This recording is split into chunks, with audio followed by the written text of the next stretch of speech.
energy, and critical minerals.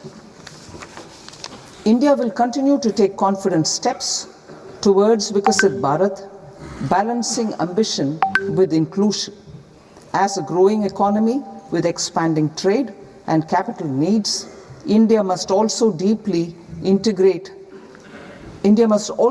remain deeply integrated with global markets, exporting more and attracting stable long-term investment. As I begin part A, I want to express my gratitude to the people for standing firmly with us as we forge our way together towards becoming one of the largest economies of the world.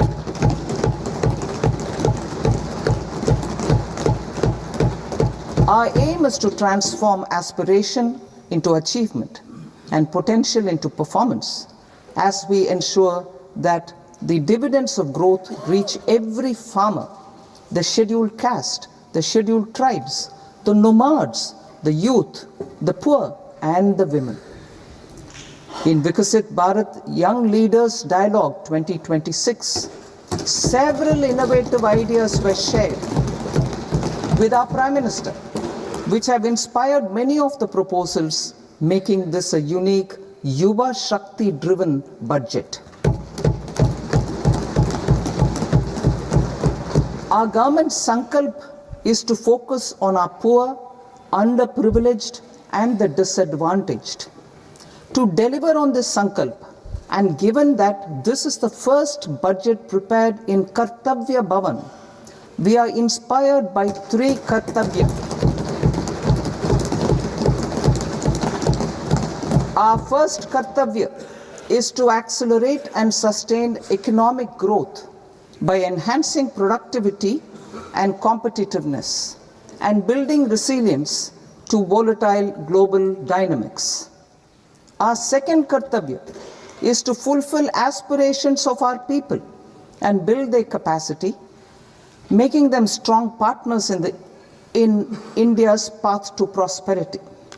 Our third Kartavya, aligned with our vision of Sabka Saath, Sabka Vikas, is to ensure that every family, community, region, and sector has access to resources, amenities, and opportunities for meaningful participation. This threefold approach requires a supportive ecosystem. The first requirement is to sustain the momentum of structural reforms, continuous, adaptive, and forward-looking. Second, a robust and resilient financial sector is central to mobilizing savings, allocating capital efficiently, and managing risks. Third, cutting-edge technologies, including AI applications, can serve us as force multipliers for better governance. Reform Express. Our government has undertaken comprehensive reforms towards creating employment, boosting productivity, and accelerating growth.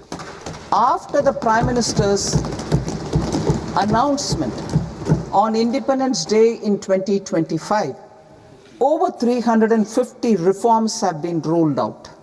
This includes GST simplification, notification of labor codes, and rationalization of mandatory quality control orders. High-level committees have been formed, and in parallel, the central government is working with the state governments on deregulation and reducing compliance requirements. The Reform Express is well on its way and will maintain its momentum to help us fulfill our Kartavya. I now move to specific proposals. Under our first Kartavya, to accelerate and sustain economic growth, I propose interventions in 6 areas. 1.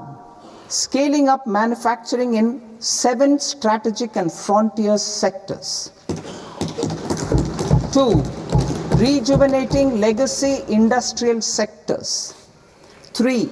Creating champion MSMEs. 4. Delivering a powerful push for infrastructure. 5. Ensuring long-term security and stability. And 6. Developing city economic regions. Scaling up of manufacturing in 7 strategic and frontier sectors. Biopharma Shakti, meaning biopharma strategy for health advancement through knowledge, technology, and innovation. India's disease burden is observed to be shifting towards non-communicable diseases like diabetes, cancer, and autoimmune disorders. Biologic medicines are key to longevity and quality of life at affordable costs. To develop India as a global biopharma manufacturing hub,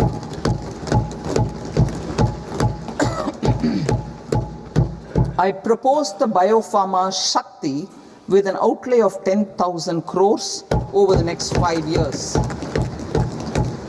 This will build the ecosystem for domestic production of biologics and biosimilars. The strategy will include a biopharma-focused network with 3 new national institutes of pharmaceutical education and research, popularly known as NIPERs, and upgrading 7 existing ones. It will also create a network of 1,000 accredited India clinical trials sites. We propose to strengthen the Central Drug Standard Control Organization to meet global standards and approve timeframes through and approval timeframes through a dedicated scientific review cadre and specialists. India's Semiconductor Mission 1.0 expanded India's semiconductor sector capabilities. Building on this, we will launch ISM 2.0 to produce equipment and materials, design full-stack Indian IP, and fortify supply chains. We will also focus on industry-led research and training centers to develop technology and skilled workforce. The Electronics Components Manufacturing Scheme, launched in April 2025, with an outlay of 22,919 crores, already has investment commitments at double the targets.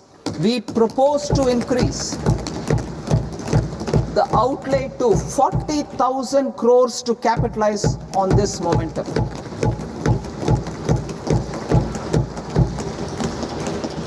A scheme for rare earth permanent magnets was launched in 2025 November.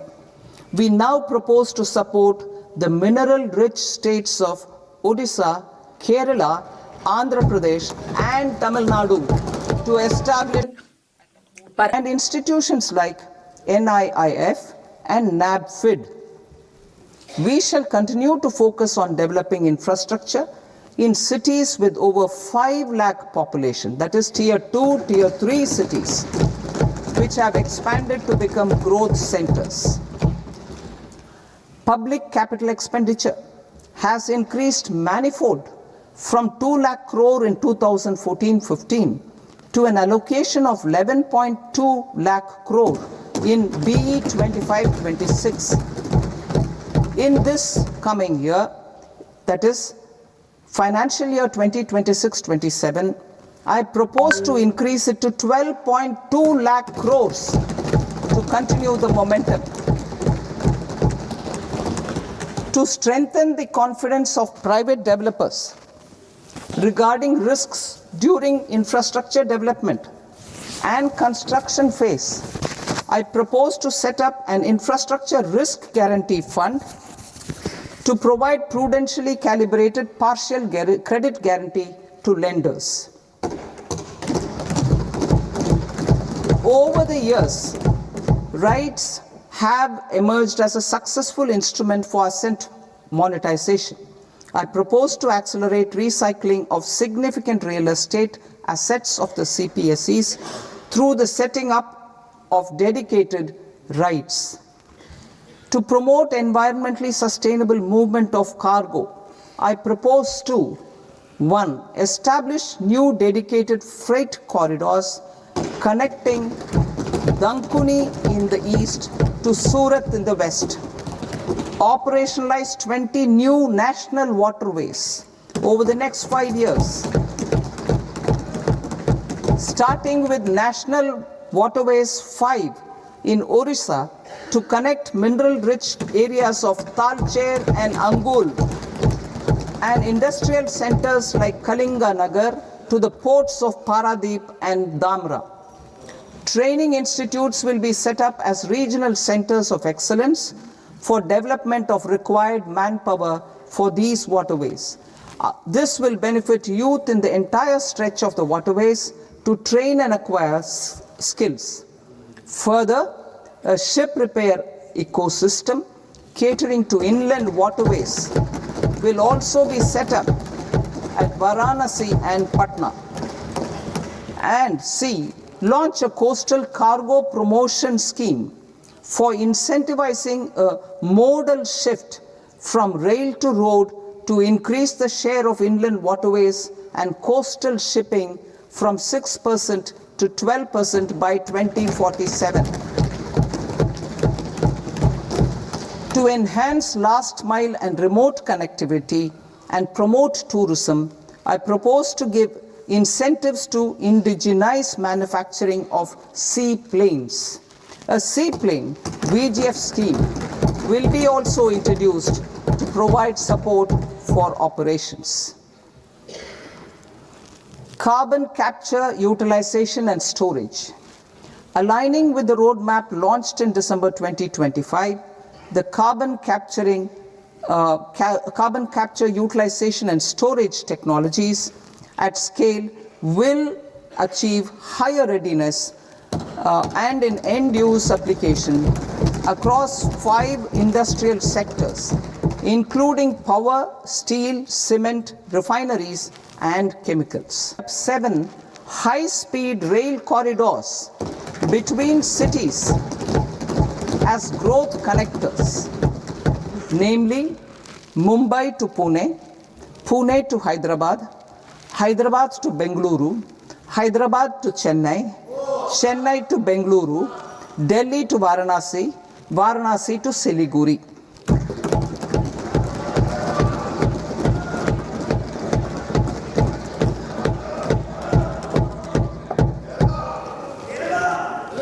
Financial sector. The Indian banking sector today is characterized by strong balance sheet, historic highs in profitability, improved asset quality, and coverage exceeding 98% of villages in the country. At this juncture, we are well placed to futuristically evaluate the measures needed to continue on the path of reform-led growth of this sector. I propose setting up a high-level committee on banking for Vikasit Bharat. High-level committee on banking for Vikasit Bharat to comprehensively review the sector and align it with India's next phase of growth while safeguarding financial stability, inclusion, and consumer protection. The vision for NBFCs for Vikasit Bharat has been outlined with clear targets for credit disbursement and technology adoption in order to achieve scale and improve efficiency in the public sector NBFCs. As a first step, it is proposed to restructure the Power Finance Corporation and Rural Electrification Corporation. I propose a comprehensive review of the foreign exchange management non-debt instruments rules to create a more contemporary, user-friendly framework for foreign investments consistent with India's evolving economic priorities. Corporate bond market. I propose to introduce a market-making framework with suitable access to funds and derivatives on corporate bond indices and recognition. Exporting quality Ayurveda products helps farmers who grow the herbs and youth who process the products. To meet growing global demand, a few more steps are being taken. I propose to 1. set up 3 new All India Institutes of Ayurveda. 2.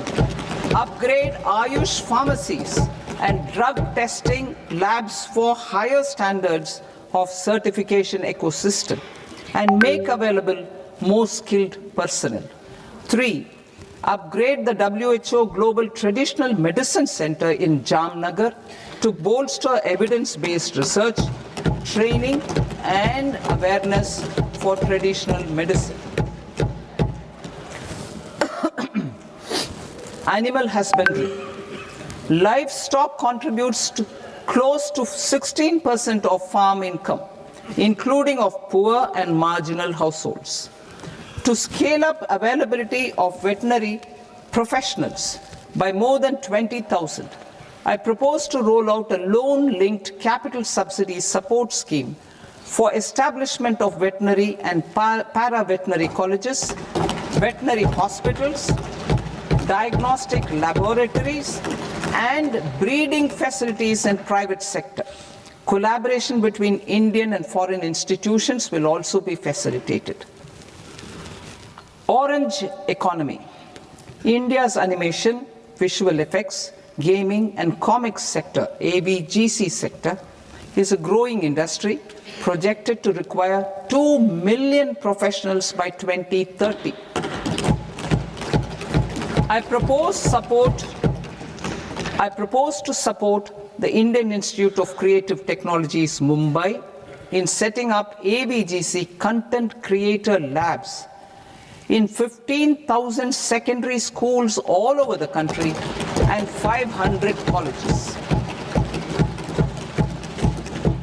The Indian design industry is expanding rapidly, and yet there is a shortage of Indian designers. I propose to establish, through Challenge Route, a new National Institute of Design to boost design education and development in the eastern region of India. Education. Our government will support states through Challenge Route in creating 5 university townships in the vicinity of major industrial and logistics corridors. These planned academic zones will host multiple universities, colleges and research institutions, skill centers and residential complexes. In higher education, STEM institutions, prolonged hours of study and laboratory work pose some challenges for girl students. Through VGF, Viability Gap Funding and capital support, 1 girls' hostel will be established in every district.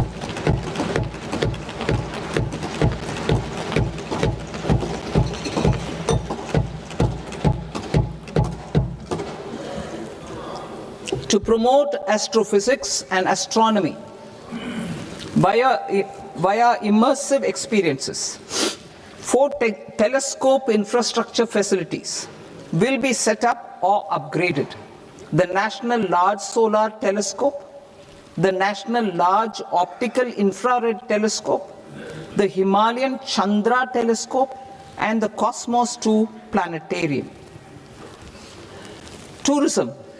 The tourism sector has the potential to play a large role in the employment generation, forex earnings, and expanding the local economy. I propose to set up a National Institute of Hospitality by upgrading the existing National Council for Hotel Management and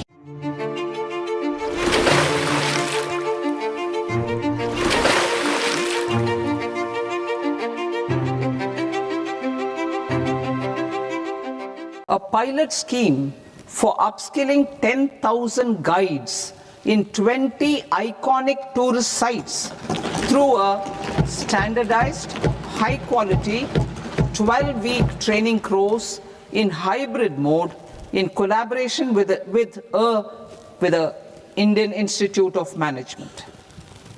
A national destination digital knowledge grid will be established to digitally document all places of significance, cultural, spiritual, and heritage. This initiative will create a new ecosystem of jobs for local researchers, historians, content creators, and technology partners. India has the potential and opportunity to offer world-class trekking and hiking experience. We will develop ecologically sustainable mountain trails in Himachal Pradesh, Uttarakhand, and Jammu Kashmir. Also in Araku Valley in the Eastern Ghats and Podigai Malai in the Western Ghats. Turtle trails along key nesting sites in the coastal areas of Odisha, Karnataka, and Kerala. And 3 bird watching trails along the Pulikat Lake in Andhra Pradesh, Tamil Nadu. It's on the border. Under the visionary leadership of Honorable Prime Minister, we established the International Big Cat Alliance in 2024. This year, India is hosting the first ever Global Big Cat Summit, where heads of governments and ministers from 95 range countries will deliberate on collective strategies for conservation. Heritage and culture tourism. I propose to develop 15 archaeological sites, including Lothal, Dholavira, Rakhi Gadi, Adichanallur, Saranath, Hastinapur, and Leh Palace into vibrant experiential cultural destinations. Excavated landscapes will be open to the public through curated walkways. Immersive storytelling skills and technologies will be introduced to help conservation labs, interpretation centers, and guides. The sports sector provides multiple means of employment, skilling, and job opportunities. Taking forward the systematic nurturing of sports talent which is set in motion through the Khelo India program earlier, I propose to launch a Khelo India mission to transform the sports sector over the next decade. The mission will facilitate an integrated talent development pathway supported by training centers which are foundational, intermediate, and elite levels. B, systematic development of coaches and support staff. C, integration of sports science and technology. D, competitions and leagues to promote sports culture and provide platforms. And E, development of sports infrastructure for training and competition. Our third Kartavya aligns with our vision of Sabka Saath, Sabka Vikas towards Vikasit Bharat. This requires incomes through productivity enhancement and entrepreneurship, with special attention to small and marginal farmers. B, empowering Divyang Jan through access to livelihood opportunities, training, and high-quality assistive devices. C, empowering the vulnerable to access mental health and trauma care. D, focus on the Purvodaya states and the Northeast region to accelerate development and employment opportunities. Fisheries. We will undertake initiatives for integrated development of 500 reservoirs and Amrit Sarovars. 2, strengthen the fisheries value chain in coastal areas and enable market linkages involving startups and women-led groups together with fish farmer producer organizations. Animal husbandry. To provide quality employment opportunities in rural and peri-urban areas, we will support the animal husbandry sector in entrepreneurship development through A, credit-linked subsidy program, B, scaling up and modernization of livestock enterprises, C, enhanced creation of livestock, dairy, and poultry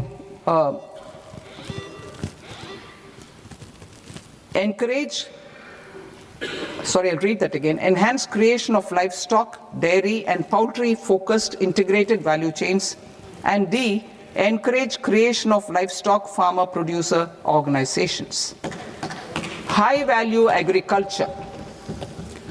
To diversify farm outputs, increase productivity, enhance farmers' incomes, and create new employment opportunities, we will support high value crops such as coconut, sandalwood, cocoa, cashew in the coastal areas, agar trees in northeast, and nuts such as almonds, walnuts, and pine nuts in our hilly regions.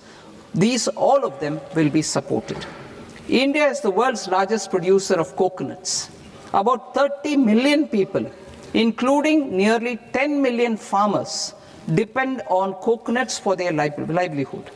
To further enhance competitiveness in coconut production, I propose a coconut promotion scheme to increase production and enhance productivity through various interventions, including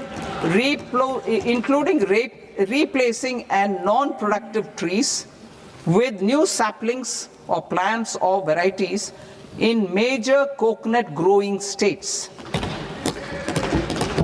A dedicated program is proposed for Indian cashew and cocoa to make India self-reliant in raw cashew and coconut production and processing, enhance export competitiveness, and transform Indian cashew and Indian cocoa into premium global brands by 2030. Sandalwood. Sandalwood is closely linked to India's social and cultural heritage. Our government will partner with state governments to promote focused cultivation and post-harvest processing to restore the glory of the Indian sandalwood ecosystem, to rejuvenate old, low-yielding orchards, and expand high-density cultivation of walnuts, almonds, and pine nuts. We will support a dedicated program to enhance farmer incomes and in bringing value addition by engaging youth. Bharat Vistar, that is virtually integrated system to access agricultural resources. I propose to launch Bharat Vistar, a multilingual AI tool that shall integrate the AgriStack portals and the ICAR package on agricultural practices with AI systems. This will enhance farm productivity, enable better decisions for farmers, and reduce risk by providing customized advisory support. Empowering Divyangjan. Divyangjan Kaushal Yojana. Information technology, AVGC sectors, hospitality and food and beverages sectors often offer task-oriented and process-driven roles which are suitable for Divyangjan. We will ensure dignified livelihood opportunities through industry-relevant and customized training specific to each Divyangjan group. Divyang Sahara Yojana. Timely access to high-quality assistive devices for all eligible Divyangjan is a fundamental need. I propose to 1. Support the Artificial Limbs Manufacturing Corporation of India, Alimco, to set up and to scale up production of assistive devices, invest in R&D and AI integration, strengthen PM Divyasha Kendras, and support setting up of assistive technology marts as modern retail style centers where Divyangjan and senior citizens can see, try and purchase assistive products. Reaffirming our commitment to mental health and trauma care. There are no national institutes for mental health care in North India. We will therefore set up a NIMHANS 2 and also upgrade national mental health institutes in Ranchi and in Tezpur as regional apex institutions. Emergencies expose families, particularly the poor and vulnerable, to unexpected expenditure. We will strengthen and increase these capacities by 50% in district hospitals by establishing emergency and trauma care centers. Focus on Purvodaya states and northeastern regions. Purvodaya, I propose the development of an integrated East Coast industrial corridor with a well-connected node at Durgapur, creation of 5 tourism destinations in 5 Purvodaya states, and the provision of 4,000 e-buses. Buddhist sites in northeastern region. The northeastern region is a civilizational confluence of Theravada and Mahayana or Vajrayana traditions. I propose to launch a scheme for development of Buddhist circuits in Arunachal Pradesh, Sikkim, Assam, Manipur, Mizoram, and Tripura. The scheme will cover preservation of temples and monasteries, pilgrimage interpretation centers, connectivity, and pilgrim amenities. 16th Finance Commission. On 17th November 2025, the 16th Finance Commission submitted its report to the President. As mandated under Article 281 of the Constitution, the government is to lay the report along with the explanatory memorandum on the action taken report on the recommendations of the Commission in Parliament, which, Sir, Honourable Speaker, you've allowed me to do at the commencement of this session. The government has accepted the recommendation of the Commission to retain the vertical share of devolution at 41%. As recommended by the Commission, I have provided 1.4 lakh crores of rupees to the states for the year 2026-2027 as Finance Commission grants. These include rural and urban local body and disaster management grants. Fiscal consolidation. Government has been delivering on our fiscal commitments consistently without compromising on social needs. To strive towards accepted standards of fiscal management in Budget 25-26, I had indicated that the central government would target reaching a debt to GDP ratio of 50 plus or minus 1% by 2030-31. In line with this, the debt to GDP ratio is estimated to be 55.6% of GDP in BE 26-27, compared to 56.1% of GDP in RE 25-26. A declining debt to GDP ratio will gradually free up resources for priority sector lending and expenditure by reducing the outgo on interest payments. One of the main operational instruments for debt targeting is the fiscal deficit. I am happy to inform this august House that I fulfilled my commitment made in 2021-2022 to reduce fiscal deficit below 4.5% of GDP by 25-26. In RE 25-26, the fiscal deficit has been estimated at par with BE of 2025-26 at 4.4% of GDP. In line with the new fiscal prudence path of debt consolidation, the fiscal deficit in BE 26-27 is estimated to be 4.3% of the GDP.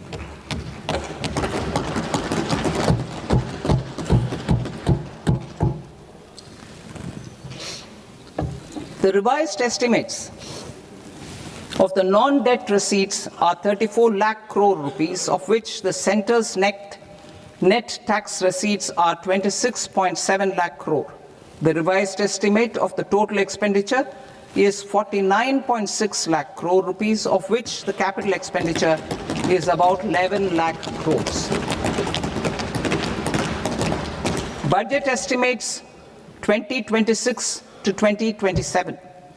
Coming to 26-27, the non-debt receipts and the total expenditure are estimated as 36.5 lakh crore and 53.5 lakh crore respectively. The centre's net tax receipts are estimated at 28.7 lakh crore rupees. To finance the fiscal deficit, the net market borrowings from dated securities are estimated at 11.7 lakh crore rupees. The balance financing is expected to come from small savings and other sources. The gross market borrowings are estimated at 17.2 lakh crore rupees. I'll now move to Part B. Part B, direct taxes.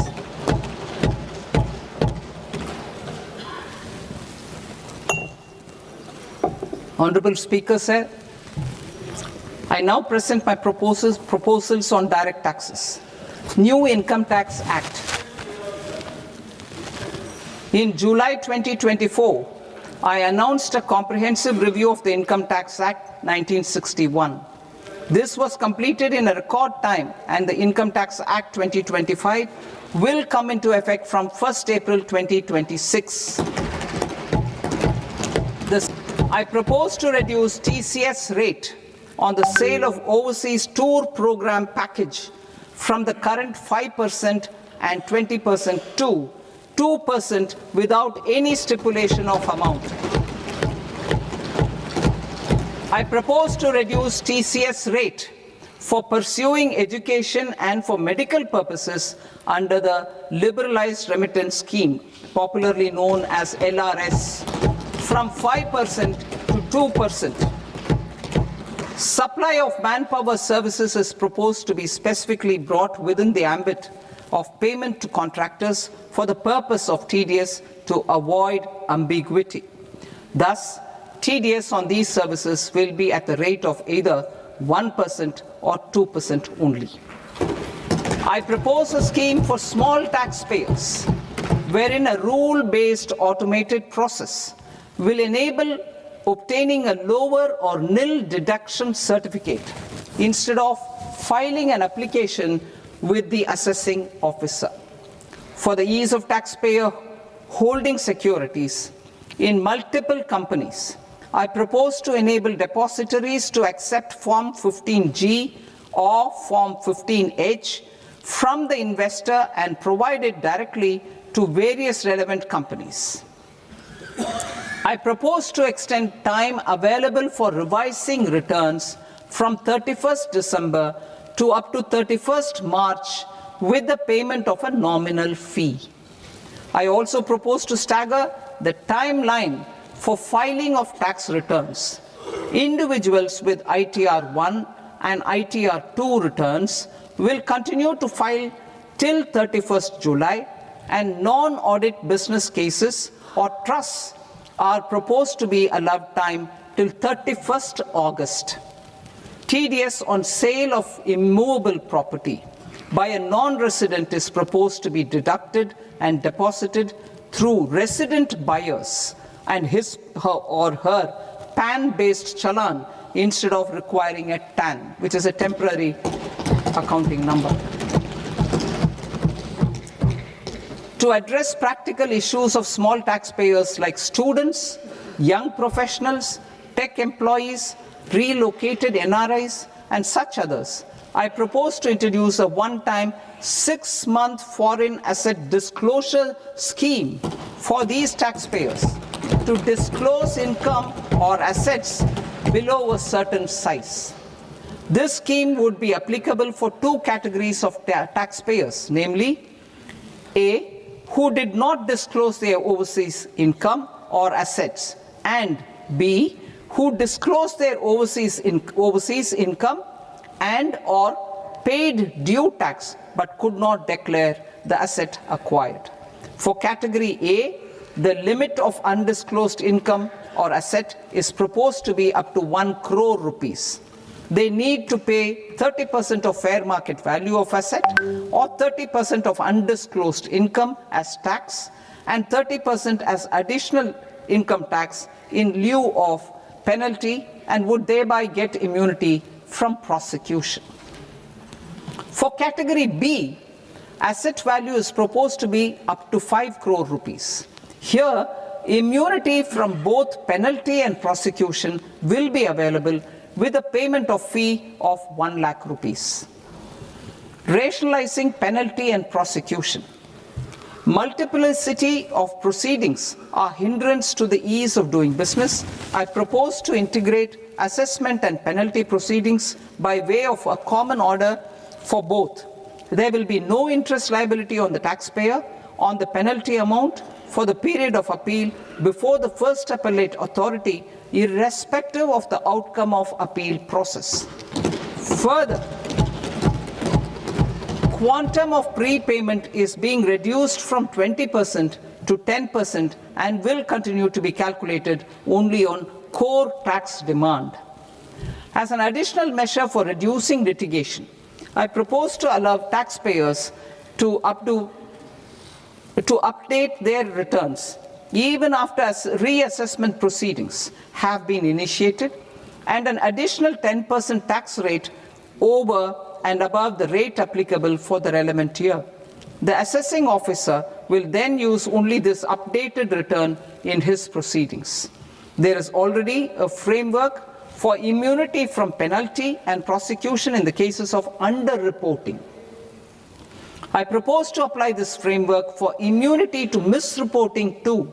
However, in such a case, the taxpayer will need to pay 100% of the tax amount as an additional income tax over and above the tax and interest due. Penalties for certain technical defaults, such as failure to get accounts audited, non-furnishing of transfer pricing audit report, and default in furnishing statement for financial transactions are proposed to be converted into fee.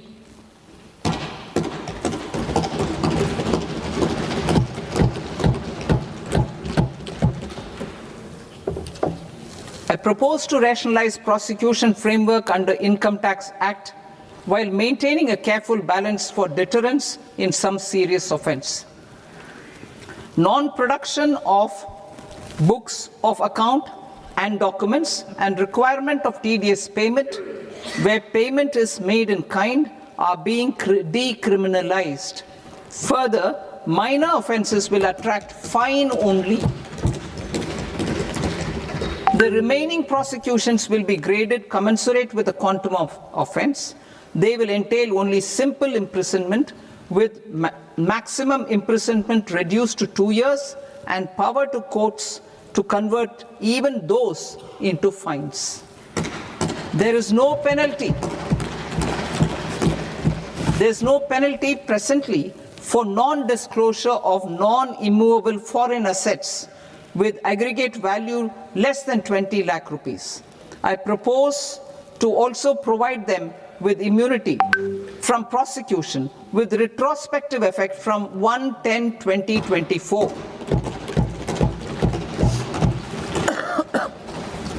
Cooperatives. Deduction is already allowed to a primary cooperative society engaged in supplying milk, oilseeds, fruits or vegetables raised or grown by its members. I propose to extend this deduction to also include supply of cattle feed and cotton seed produced by its members. I propose to allow inter-cooperative society dividend income as deduction under the new tax regime to the extent it is further distributed to its members. I further propose to allow exemption for a period of 3 years to dividend income received by a notified national cooperative federation on their investments made in companies up to 31/1/2026. This exemption would be allowed only for dividends further distributed to its member cooperatives. Supporting IT sector as India's growth engine. India is a global leader in software development services, IT-enabled services, knowledge process outsourcing services, and contract R&D services relating to software development.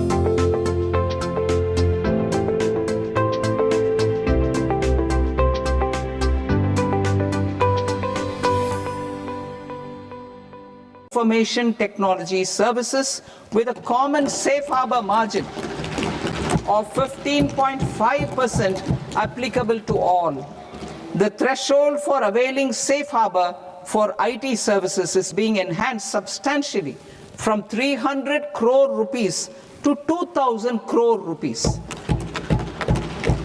Safe harbor for IT services shall be approved by an automated rule-driven process without any need for tax officer to examine and accept the application. Once applied by an IT services company, the same safe harbor can be continued for a period of 5 years at a stretch at its choice. For IT services companies who want to conclude advanced pricing agreement, APA, I propose to fast-track unilateral APA process for IT services and endeavor to conclude it within a period of 2 years. The period of 2 years can be extended by a further period of 6 months on taxpayers' request. I propose to extend the facility of modified returns available to the entity entering APA to its associated entities also. Attracting global business and investment. Recognizing the need to enable critical infrastructure and boost investment in data centers, I propose to provide tax holiday till 2047 to any foreign company that provides cloud services to customers globally by using data center services from India. It will, however, need to provide services to Indian customers through an Indian reseller entity. I also propose to provide a safe harbor of 15% on cost in case the company providing data center services from India is a related entity. To harness the efficiency of just-in-time logistics for electronic manufacturing, I propose to provide safe harbor to non-residents for component warehousing in a bonded warehouse at a profit margin of 2% of the invoice value. The resultant tax of about 0.7% will be much lower than in competing jurisdictions. To provide fillip to toll manufacturing in India, I propose to provide exemption from income tax for 5 years to any non-resident who provides capital goods, equipment, or tooling to any toll manufacturer in a bonded zone.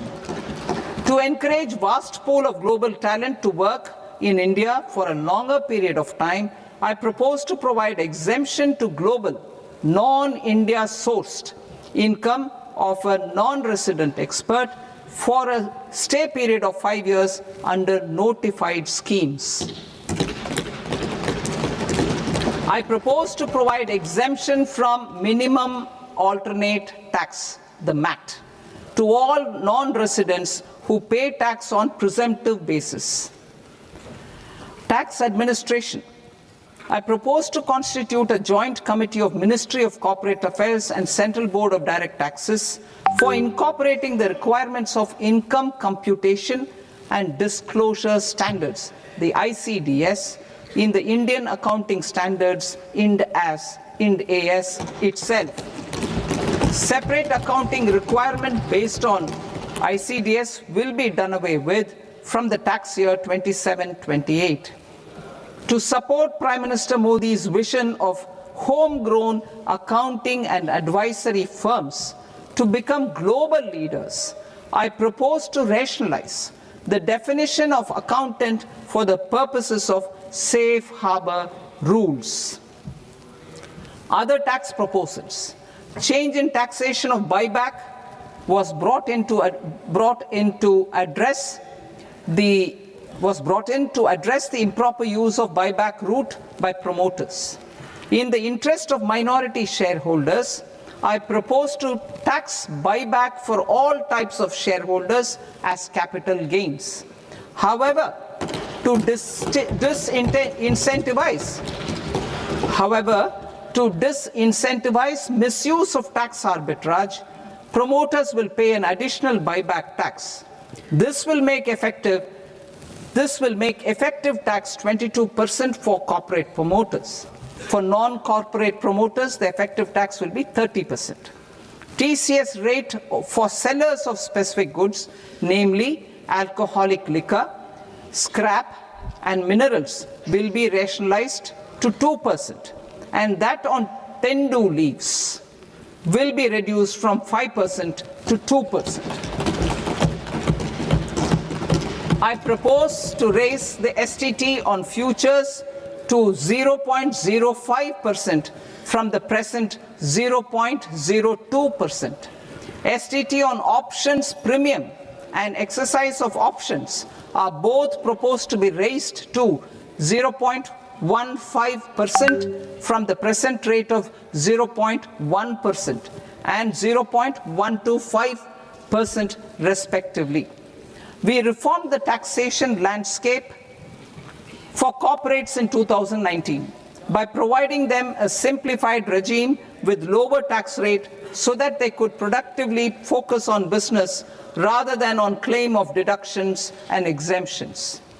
To encourage companies to shift to the new regime, set-off of brought forward MAT credit, minimum alternate tax credit, is proposed to be allowed to companies only in the new regime. Set-off using available MAT credit is proposed to be allowed to an extent of 1/4 of the tax liability in the new regime. MAT is proposed to be made final tax, so there will be no further credit accumulation from 1st April 2026. In line with this change, the rate of final tax is being reduced to 14% from the current MAT rate of 15%. The brought forward MAT credit of taxpayers accumulated till 30th March 2026 will continue to be available to them for set-off as above. Indirect taxes. I shall now take up proposals related to indirect taxes. My proposals for customs and central excise aim to further simplify the tariff structure, support domestic manufacturing, promote export competitiveness, and correct inversion in duty. To continue weeding out long continuing customs duty exemptions, I propose to remove certain exemptions on items which are being manufactured in India or where the imports are negligible. Similarly, to further simplify the process of ascertaining the rate of duty applicable on a particular item, I propose to incorporate certain effective rates in various customs notifications to the tariff schedule itself. I shall now take up sector-specific proposals. Promotion of exports of marine, leather, and textile products.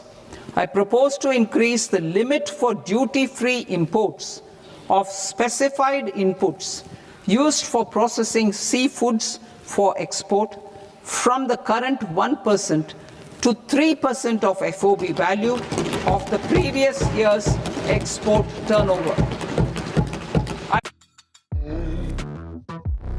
Save time creating content and generate a high-quality clone of your voice with 11 Labs. Change the way you plans irrespective of their capacity. Critical minerals. It is proposed to provide basic customs duty exemption to the import of capital goods required for the processing of critical minerals in India. Biogas blended CNG. I propose to exclude the entire value of biogas while calculating the central excise duty payable on biogas blended CNG. civil and defense aviation. I propose to exempt basic customs duty on components and parts required for the manufacture of civilian training and other aircrafts. It is proposed to exempt basic customs duty on raw materials imported for the manufacture of parts of aircraft to be used in maintenance, repair, or overall requirements by units in the defense sector. Electronics. To deepen value addition in the consumer electronics sector, I propose to exempt basic customs duty on specified parts used in the manufacture of microwave ovens. Special economic zone. To address the concerns arising about utilization of capacity by manufacturing units in the special economic zones due to global trade disruptions, I propose as a special one-time measure to facilitate sales by eligible manufacturing units in SEZs to the domestic tariff area at concessional rates of duty. The quantity of such sales will be limited to a prescribed proportion of their exports. Necessary regulatory changes will be undertaken to operationalize the measures while ensuring level playing field for the units working in the DTA. Ease of living.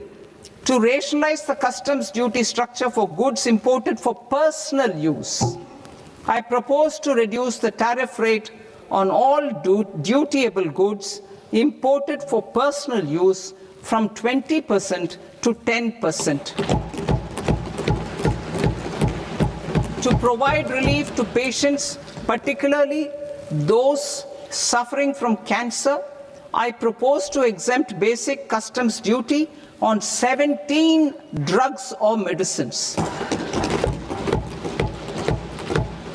I propose also to add 7 more rare diseases for the purposes of exempting import duties on personal imports of drugs, medicines, and food for special medical purposes used in their treatment.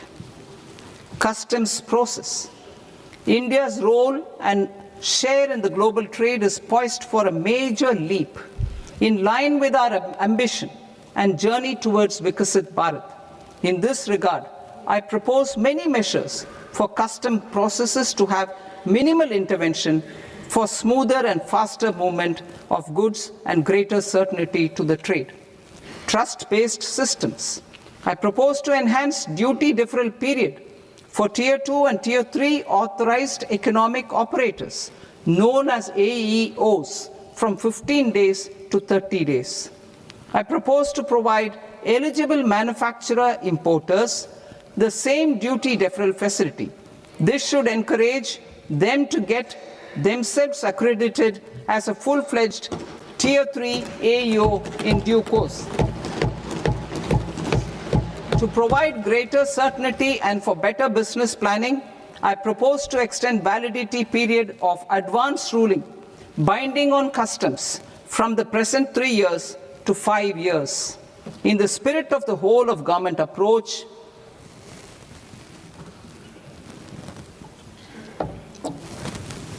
government agencies will be encouraged to leverage AEO accreditation for preferential treatment in clearing their cargo.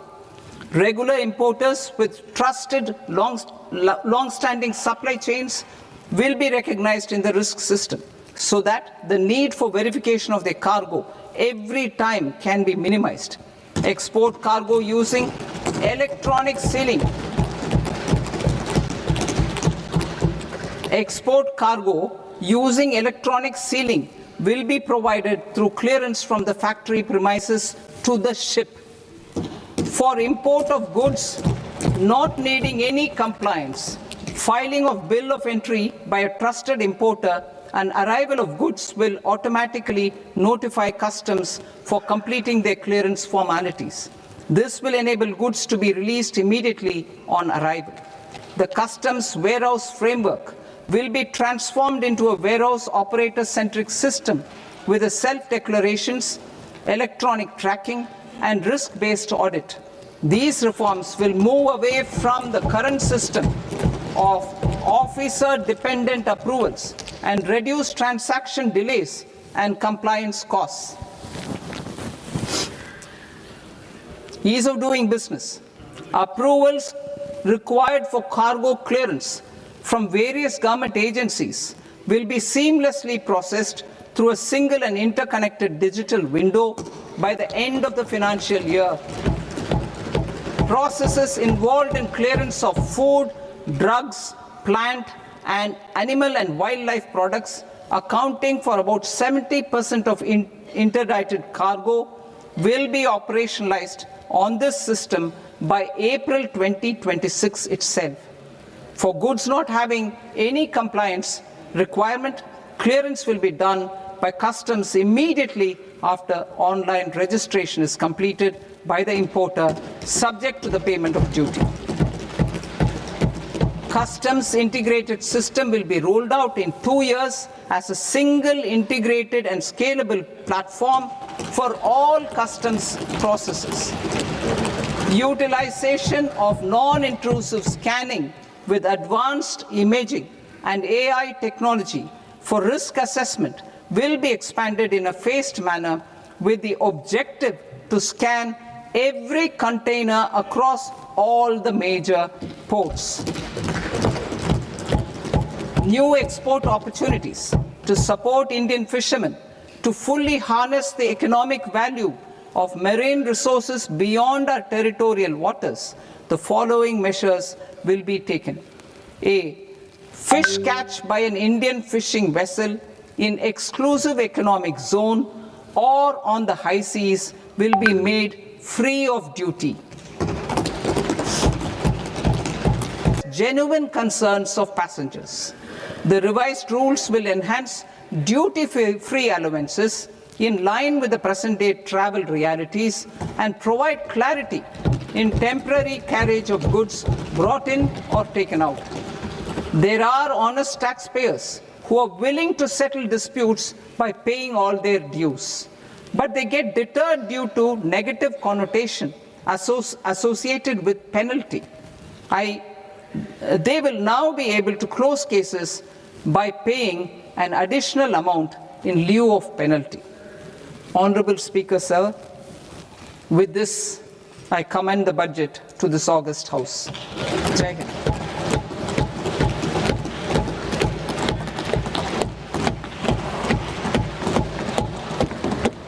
One and a half hours. Item number 3, माननीय वित्त मंत्री जी.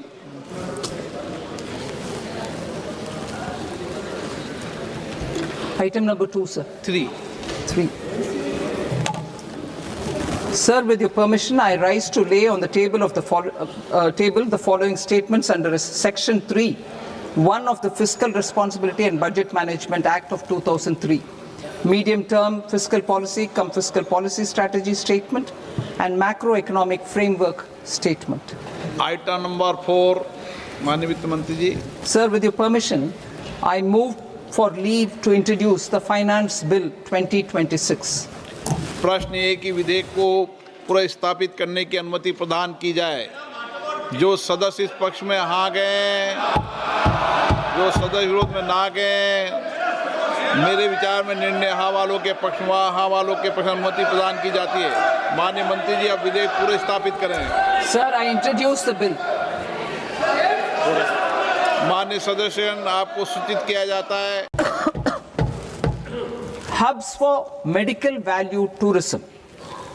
To promote India as a hub for medical tourism services, I propose to launch a scheme to support states in establishing 5 regional medical hubs in partnership with the private sector.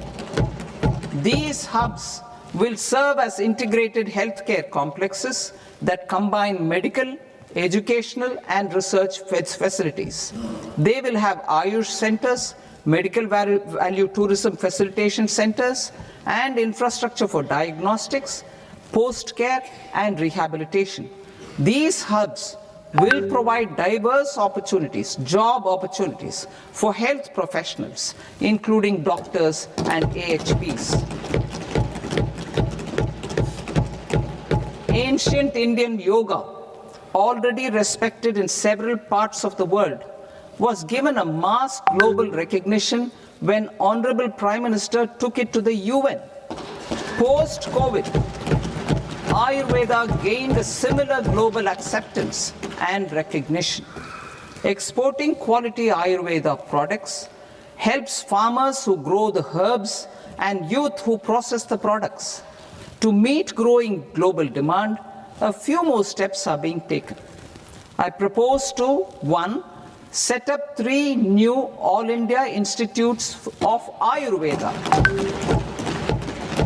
2. Upgrade Ayush pharmacies and drug testing labs for higher standards of certification ecosystem and make available more skilled personnel. 3. Upgrade the WHO Global Traditional Medicine Center in Jamnagar to bolster evidence-based research, training and awareness for traditional medicine. Animal husbandry. Livestock contributes to close to 16% of farm income, including of poor and marginal households. To scale up availability of veterinary professionals by more than 20,000, I propose to roll out a loan-linked capital subsidy support scheme for establishment of veterinary and para-veterinary colleges, veterinary hospitals, diagnostic laboratories, and breeding facilities in private sector. Collaboration between Indian and foreign institutions will also be facilitated. Orange economy. India's animation, visual effects, gaming and comics sector, AVGC sector, is a growing industry projected to require 2 million professionals by 2030. I propose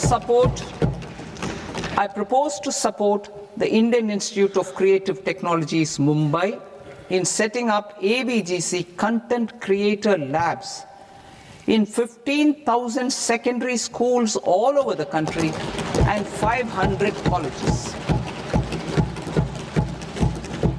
The Indian design industry is expanding rapidly, and yet there is a shortage of Indian designers. I propose to establish, through Challenge Route, a new National Institute of Design to boost design education and development in the eastern region of India. Education. Our government will support states through Challenge Route in creating 5 university townships in the vicinity of major industrial and logistics corridors. These planned academic zones will host multiple universities, colleges and research institutions, skill centers and residential complexes.